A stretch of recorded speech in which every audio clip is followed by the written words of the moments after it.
할렐루야, 할렐루야. 저희 옆에 있는 지체들에게 사랑합니다, 옆에 있는 당신을 보니 사랑이 넘칩니다 하고 인사를 해볼까요? 사랑합니다. 네. 많은 사람들이 성경의 중심은 신약 성경이라고 생각하는 경우가 참 많은 것 같습니다. 그들은 신약 성경의 예수님 이야기가 복음이고 그것이 핵심이라고 생각을 합니다.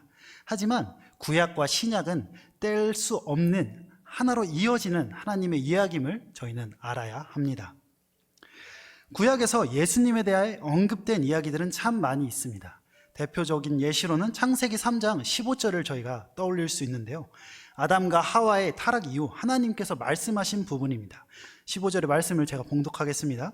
내가 너로 여자와 원수가 되게 하고 내 후손도 여자의 후손과 원수가 되게 하리니 여자의 후손은 내 머리를 상하게 할 것이요 너는 그의 발 뒤꿈치를 상하게 할 것이니라 하시고, 이 말씀은 아마 너무나 잘 아실 것 같은데요.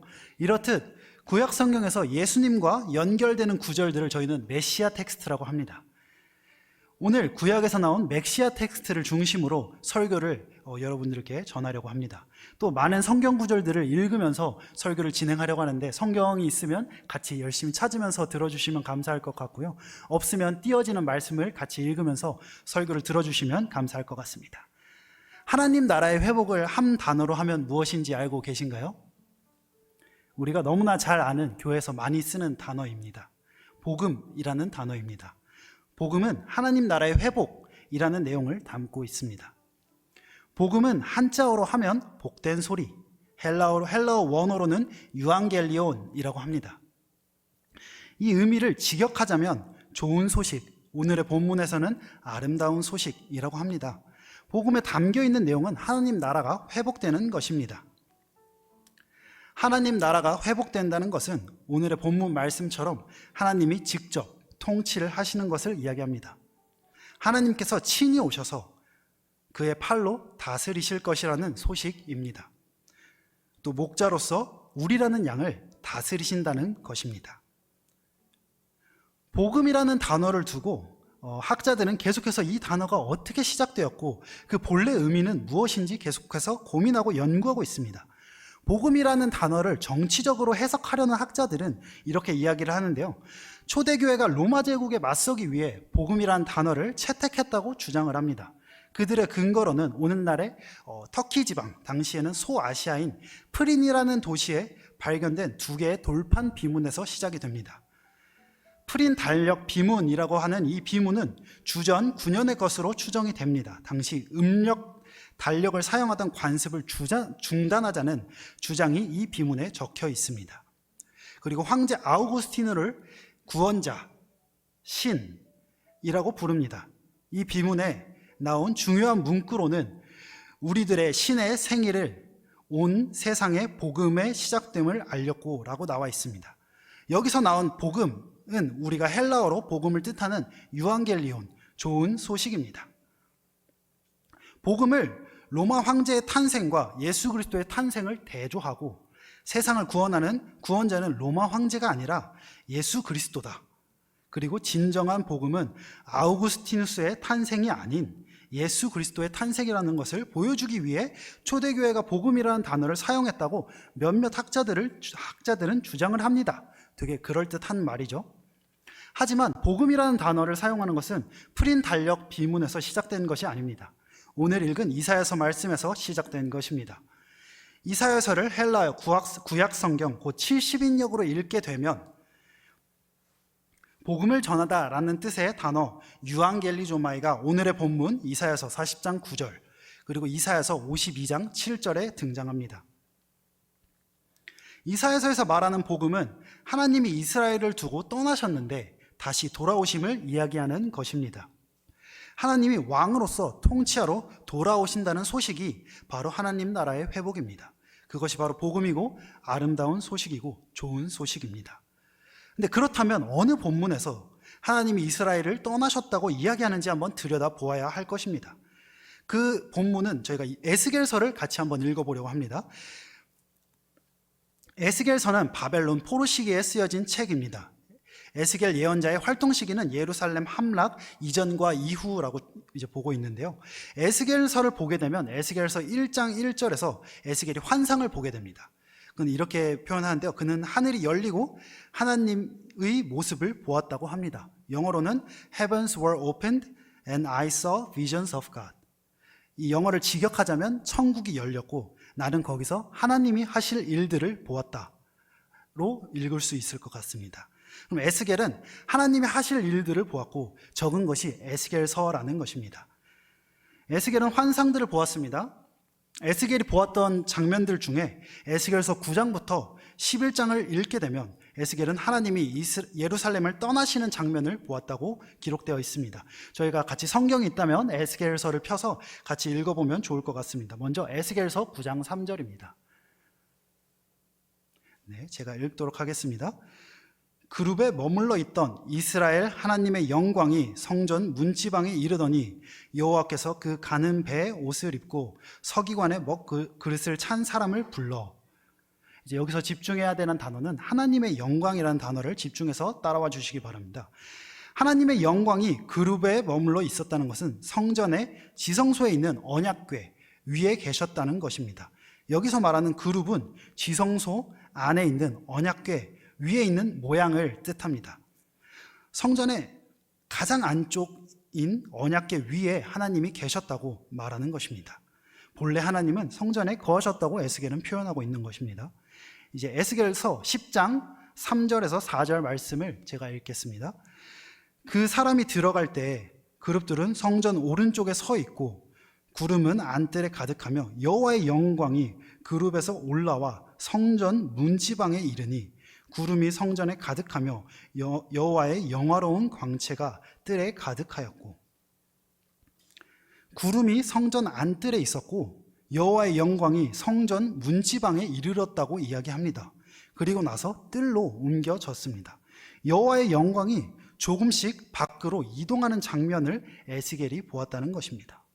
다음은 에스겔서 10장 18절에서 19절의 말씀입니다. 여호와의 영광이 성전 문지방을 떠나서 그룹들 위에 머무르니 그룹들이 날개를 들고 내 눈 앞에 땅에서 올라가는데 그들이 나갈 때 바퀴도 그 곁에서 함께 하더라. 그들이 여호와의 전으로 들어가는 동문에 머물고 이스라엘 하나님의 영광이 그 위에 덮었더라. 여호와의 영광이 성전 문지방을 떠났고 여호와의 전, 곧 성전의 동문에 머물렀다고 이야기합니다. 다시 한번 점점 성전을 나와서 점점 밖으로 움직이는 것을 저희는 볼 수 있습니다. 여호와의 영광이 움직이는 동선을 한번 머릿속에 계속해서 그려보시기 바랍니다. 마지막으로는 에스겔서 11장 23절 24절의 말씀입니다. 여호와의 영광이 성읍 가운데서부터 올라가 성읍 동쪽 산에 머무르고 주의 영이 나를 들어 하나님의 영의 환상 중에 데리고 갈대아에 있는 사로잡힌 자 중에 이르더니 내가 본 환상이 나를 떠나 올라간지라. 여호와의 영광이 성읍 가운데 곧 예루살렘 가운데로 이동했고 또 동쪽 산 감람산으로 추정하고 있는데요. 하는 곳으로 움직여가고 마지막으로는 결국 떠나 올라갔다고 합니다. 이해를 위해 성전의 구조를 설명해 드리려고 합니다. 성전의 가장 안쪽에는 지성소가 있습니다.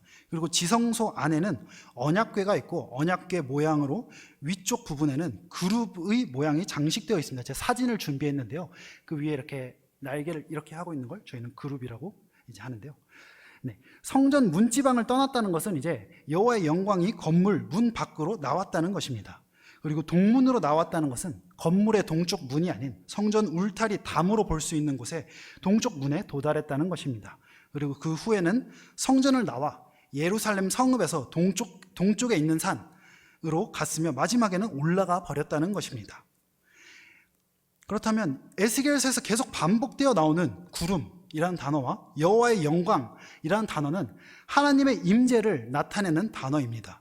출애굽기 성막 가운데 그리고 솔로몬의 성전이 세워졌을 때 이 단어들을 통해 하나님의 임재가 표현되었다는 것을 알 수 있습니다.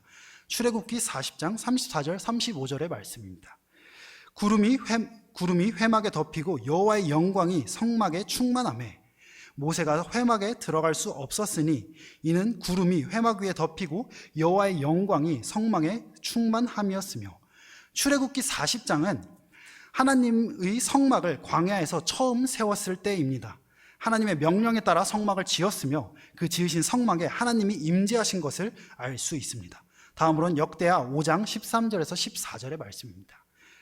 나팔 부는 자와 노래하는 자들이 일제히 소리를 내어 여호와를 찬송하며 감사하는데 나팔 불고 재금 치고 모든 악기를 울리며 소리를 높여 여호와를 찬송하여 이르되 선하시도다. 그의 자비하심이 영원히 있도다 하매 그때에 여호와의 전에 구름이 가득한지라. 네, 제사장 다음으로 넘겨주시면 감사하겠습니다. 제사장들이 그 구름으로 말미암아 능히 서서 섬기지 못하였으니 이는 여호와의 영광이 하나님의 전에 가득함이었더라. 역대하 5장에서는 다윗이 계획하고 준비한 성전을 솔로몬이 완공하고 언약궤를 성전으로 가지고 돌아온 시점입니다. 그렇게 준비된 성전에 하나님이 임하셨다는 것을 우리는 알 수 있습니다. 이렇듯이 솔로몬의 성전에, 우리 출애굽기에서는 성막에 여호와의 영광이 가득했고 구름이 있었다고 말하면서 여호와의 영광과 구름이라는 단어로 하나님의 임재하심을 표현했습니다. 다시 에스겔서로 돌아와서 에스겔은 하나님의 영광이 떠나셨다는 것을 말해줍니다. 하나님이 이스라엘을 떠나셨습니다.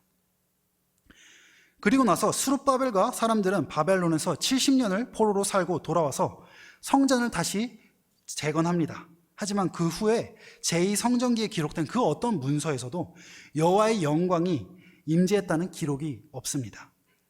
이스라엘 사람들은 알았습니다. 하나님이 지금 여기 계셔서 자신들을 통치하고 있지 않았다는 것을 알았습니다. 오늘의 말씀 이사야서는 떠난 하나님께서 왕으로 돌아오실 것이라는 이야기를 합니다. 그것이 바로 아름다운 소식이며 복음이라고 이야기합니다. 하지만 이스라엘 민족을 통치하러 오시는 하나님이 아니십니다. 온 세상을 통치하시는 왕으로서 돌아오심을 이사야서는 이야기합니다. 하나님 나라가 회복될 것임을 예고하시는 것입니다. 이사야서 40장 3절을 저희가 한 목소리로 한번 다 같이 읽어볼까요? 외치는 자의 소리여 이르되 너희는 광야에서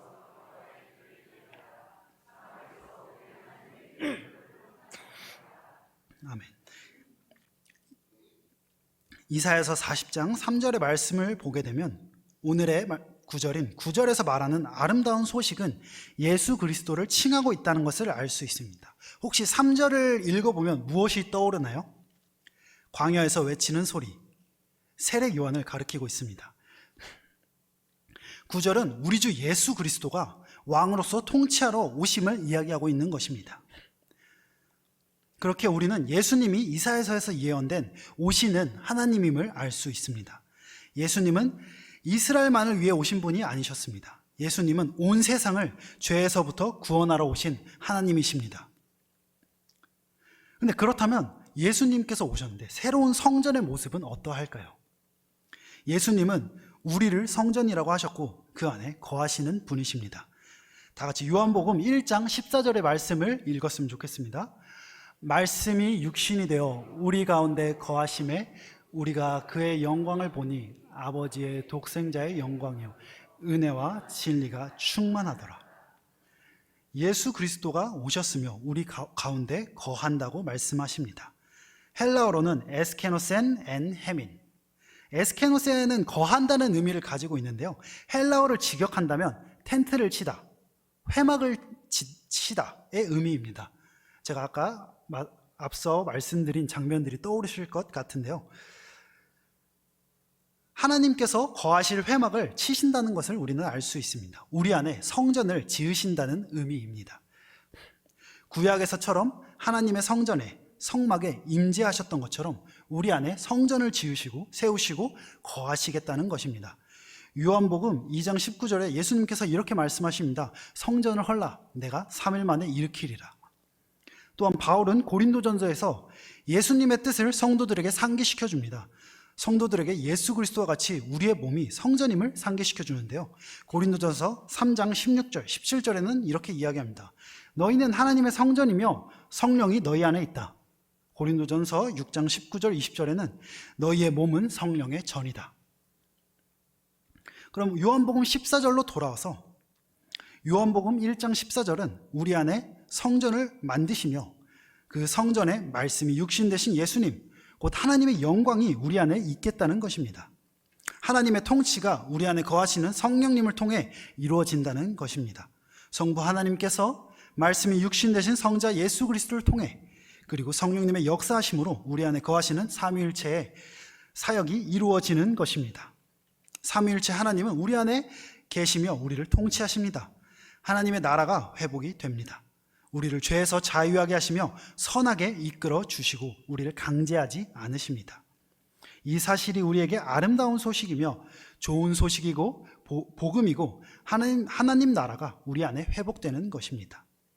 하나님의 통치가 일어날 때 우리를 통해 하나님의 역사하심이 일어나게 됩니다. 예수님은 하나님 나라를 선포하셨습니다. 예수님이 이렇게 말씀하셨습니다. 하나님 나라가 가까이 왔으니 회개하여라. 예수님의 존재는 하나님 나라를 회복시키는 사건입니다. 우리는 예수 그리스도를 통해 종말론적인 하나님 나라를 보게 됩니다. 예수 그리스도를 들여다보게 되면 이 세상에서 하나님의 통치가 일어나면 어떤 일이 일어나는지 알 수 있습니다. 하나님의 통치가 일어나면 기적이 일어납니다. 하나님의 나라에는 능력이 있습니다. 눈먼 자가 눈을 뜨고 안진뱅이가 일어나게 됩니다.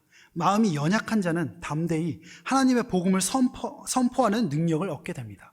베드로처럼 말입니다. 저는 베드로를 가지고 비유하는 걸 참 좋아하는데요. 베드로는 어떤 인물이었는지 한번 생각해 보았으면 좋겠습니다. 베드로는 어떤 인물이었나요? 저는 베드로를 찌질이라고 표현하는데요. 혈기가 왕성하고 되게 급하고 생각이 짧은 사람이었습니다. 말이 앞서고 두려움이 많은 사람이었습니다. 그래서 저는 찌질이라고 표현을 했는데요. 그런 베드로가 성령을 통해 변화되고 하나님의 통치가 베드로의 삶 안에서 일어날 때 베드로는 완전히 변하게 됩니다. 베드로는 대제사장과 산헤드린 공의회 사람들의 종들이 두려워 예수님을 3번이나 부인한 자였습니다. 그런 베드로가 대제사장과 산헤드린 공의회 앞에서 당당하게 예수 그리스도를 선포합니다. 학문적 지식이 부족한 갈릴리 촌놈이 전문적이고 율법적 지식에 능통한 자들을 말씀으로 이겨내는 역사가 일어나게 됩니다. 이렇듯이 하나님의 통치가 우리의 삶 안에서 일어나고 회복된다면 우리는 하나님의 뜻을 갈망하게 되고 우리의 삶은 전인격적으로 변하는 기적이 일어나게 됩니다. 그렇다면 복음은 우리 안에서는 어떻게 역사할까요? 우리 안에 하나님 나라가 회복되는 것입니다. 하나님이 우리를 통치하시는 것입니다. 하지만 하나님의 통치는 우리의 주도권을 빼앗아 우리를 정복하시는 통치가 아닙니다. 하나님의 통치는 우리와 성령님과의 선한 연합입니다. 우리 안에 있는 성전에 성령님을 모시는 것은 매우 중요한 부분입니다. 대부분의 사람들은 성령님을 모시고 살아가지 않습니다. 그렇기에 우리는 영적으로 무너진 삶을 살아갑니다. 나의 뜻대로 살아가게 됩니다. 죄의 삶을 살아가게 됩니다. 오늘의 말씀처럼 남유다에서 하나님이 떠나신 것과 같은 공허한 삶을 살아가고 있는 것입니다. 우리는 하나님의 통치 가운데 살아가지 않고 나의 정욕의 결정들, 인간적 통치 가운데 살아갑니다. 우리는 삼위일체 하나님의 통치가 회복된 인생을 살아야 합니다. 하나님의 통치가 회복된 사람은 자신의 인생을 나의 뜻이 아닌 하나님의 뜻을 따라 살아가게 됩니다. 나의 뜻, 나의 의, 이 모든 것들은 죄입니다. 죄라는 것은 하나님의 뜻에서 벗어난 것을 의미하는데요. 세상의 기준에서 아무리 좋아 보인다고 하더라도 하나님의 뜻에서 벗어난 것은 죄입니다. 죄는 헬라어로 하마르티아라고 합니다. 아마 잘 아실 것 같은데요. 그 뜻은 관역에서 벗어난이라는 의미를 가지고 있습니다. 하나님의 뜻이 아닌 다른 뜻은 하나님의 방향과 다른 방향이고 그것은 죄라고 하는 것입니다. 그렇게 하나님의 나라가 내 안에 회복되면 하나님의 뜻을 따라 살아가기를 갈망하게 됩니다. 내가 살아가고자 하는 방향이 나의 육신이 원하는 방향이 아니라 성령의 인도하심을 따라 하나님의 뜻을 따라 살아가게 되는 것입니다. 근데 이렇게 사는 삶은 쉬운 삶은 아닙니다. 오히려 우리가 하나님의 통치를 받기 전에는 우리 안에서 영적인 싸움이 잘 일어나지 않습니다. 우리는 그저 나의 뜻, 곧 죄의 뜻대로 살아가기 때문입니다. 그때 우리의 마음에는 곧 하나의 세력이 존재하는데요, 죄의 세력만이 존재합니다. 내 마음대로 살아가는 것입니다. 하지만 우리가 성령님을 우리의 안에 모시고 하나님의 뜻대로 살아가기로 결단할 때 내 안에서 영적인 전쟁이 일어나게 됩니다. 우리가 계속 살아가던 죄의 뜻과 우리를 하나님의 뜻으로 인도하시는 성령님의 뜻이 계속해서 부딪히며 영적인 전쟁이 일어나게 됩니다. 바울은 로마서 7장에서 영적인 싸움을 이렇게 이야기합니다. 바울의 이제 글을 좀 이제 구어체로 표현해서 제가 한번 말씀드리도록 하겠습니다. 바울이 이야기합니다. 우리는 율법을 알고 있습니다. 율법이 선하다는 것도 알고 있습니다. 그리고 율법을 행하고자 하는 내 자신이 존재합니다. 선하게 살려는 의지가 있다고 바울은 말하는 것이죠. 하지만 또한 내 안에 거하는 죄가 있습니다. 여기서 거한다는 뜻은 이게 죄가 왔다 갔다 하는 게 아니라 내 안에 자리 잡고 있다는 것을 의미합니다. 그렇게 선하게 행하기를 원하지만 결국 내 안에 거하는 죄로 인해 계속해서 반대의 것, 그 죄의 것을 행하게 된다고 바울은 이야기하고 있습니다. 내가 들은 하나님의 말씀, 내가 예수 그리스도를 믿고 내 안에 거하시는 성령님께서 우리를 죄에서 자유하게 하십니다. 그렇기에 내 안에서 죄의 욕망과 성령님의 선한 뜻이 전쟁을 일으키게 되는 것입니다. 갈라디아서 5장 16절 17절의 말씀을 저희가 한 목소리로 읽었으면 좋겠습니다.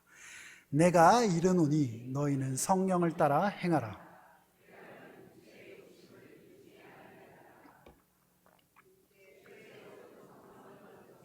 성령은 육체를 거스르나니 이 둘이 서로 대적하므로 너희가 원하는 것을 하지 못하게 하려 함이니.